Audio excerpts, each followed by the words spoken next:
25 minutes after the hour, we're back with some quick headlines and a Fox News alert. Iran State TV is declaring current President Hassan Rouhani as the winner of the country's election. The result could have far-reaching diplomatic implications on the U.S., with President Trump threatening to dismantle that nuclear agreement. And Callista Gingrich, the wife of former Speaker Newt Gingrich, is nominated as ambassador to the Vatican. The president making his choice just days before he's set to meet with Pope Francis in Rome. And this as Deputy National Security Advisor K.T. McFarland is leaving her post to become the next U.S. ambassador to Singapore. A lot of moving and shaking. Pete, over to you. Right. Thanks, Heather. Well, President Trump landing in Saudi Arabia overnight for his first foreign trip as our commander-in-chief. Could this trip be exactly what he needed to reset and put the focus back on his agenda? Before we go to our guests, we're going to have, well, we'll go to them right now, and then we'll give more context of what we're going to be looking at here just in minutes. Here to discuss is former State Department Press Officer Morgan Ortagus, Senior Fellow at the London Center for Policy Tony Schaefer, and founder of the President of American Islamic Forum for Democracy, Dr. Zuhdi Jasser. Thank you all for getting up early with us this morning. It's a little bit later in Saudi Arabia, and for our audience, just so you know, the President will be at the palace in Saudi Arabia very shortly for the formal welcoming ceremony with King Salman. We will bring that to you, and I don't know that there'll be any audio, but we'll be following it and we'll be discussing it. So all of you this morning, a huge first trip for this president. Morgan, first of all, what's the big takeaway you think this president wants from going to Saudi Arabia first? That's a great question. Well, I lived in Saudi for almost 2 years, so I know Riyadh, and everywhere that you see this morning where the president is brings back a lot of memories of working there. I think the big takeaway is that he needs to reset the dynamic in the region. What you've seen is an incredibly aggressive Iran. Iran has not only been meddling in Iraq and Syria, as we've seen, but they've actually been doing harm in Bahrain, in Yemen. These are all on the coast of Saudi Arabia. Saudi is the biggest country in the Gulf, and they're, of course, the Sunni side. And you've seen the Shia-dominated Iran festering in Yemen, in Bahrain, lots of protests. So Iran meddles around the entire region. They're a menace to Saudi, not only to us. They threaten our ally in Israel.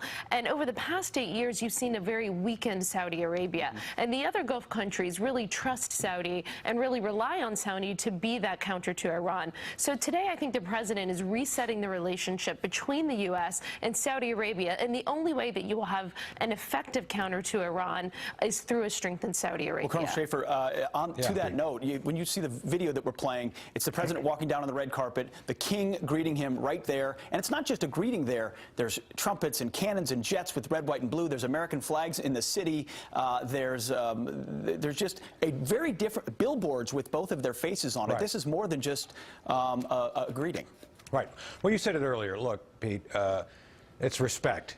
It was notable when President Obama made his last trip there. They kind of, the plane landed and he kind of got off of it and looked for someone to greet him. Like, he lost his luggage. He had to go look for that. This is completely different, and it's meant to show a signal that President Trump is respected, and more importantly, that they are taking him seriously. This works both ways. The Saudis have had to essentially go it alone in the region for a while to counter the Iranian threat. And let's be clear on this. The Iranians have, after the Iran nuclear deal, began to act out much more aggressively. They've been supporting the Houthi in Yemen, destabilizing their country. They've been up to no good in Syria and Iraq. And clearly, this is needed. And I think what the president's going to do here is be able to both reassure them and also give them some guidance and reassurance that we have a plan to help them and our Arab allies bring more stability to the region. Absolutely. Well, Dr. Jasser, before I ask you this question, we want to remind our viewers of what President Obama's apology tour looked like in 2009 in contrast to what this president will be doing in the Middle East. Take a listen to President Obama.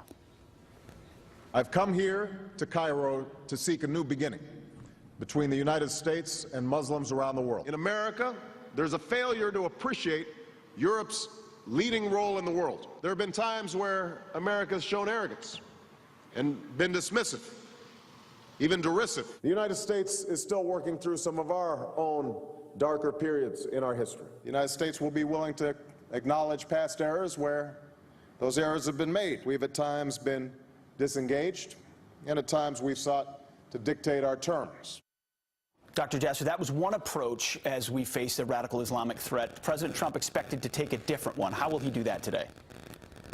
Well, I think the important thing is that we're going to see a change from the 8 years of Iranophilia, the 8 years of appeasement, abandonment, and the world is very different from that 2009, in that we are now post-Arab awakening. So there are two things that are going to happen. President Trump has a lot of ground to make up. First, he has to shore up back our alliances with the Sunnis that have felt abandoned, and that starts with Saudi Arabia. In the short term, creating a coalition that will decimate and defeat ISIS. But in the long term, I hope he begins to telegraph a Trump doctrine that's not only against ISIS, but speaks beyond the men in the robes that have been spreading this cancer of petro-Islam across the planet, and begin to tell them, as President Trump's branding has been anti-establishment, I hope he speaks past the establishment of the Islamic radicalism, which is the center of Saudi Arabia across the globe, that he speaks to the people of Saudi, the people of Egypt and Jordan, and tells them, we are with you if you share our values of universal human rights,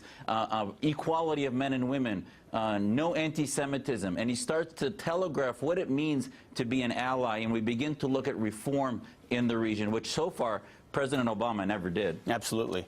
It's going to be very interesting, and we're going to cover that speech tomorrow live on Fox and Friends as he addresses really not just Saudi Arabia, of course, the Arab world and the entire world, with a message about how the United States will be countering radical Islamic terrorism, as he calls it, which the previous administration was unwilling to. So, Morgan Ortagus, Tony Schaefer, and Dr. Zuhdi Jasser, thank you very much for being with us this morning. A great prelude to what we're going to be covering all morning on this foreign trip. Thank you. Well,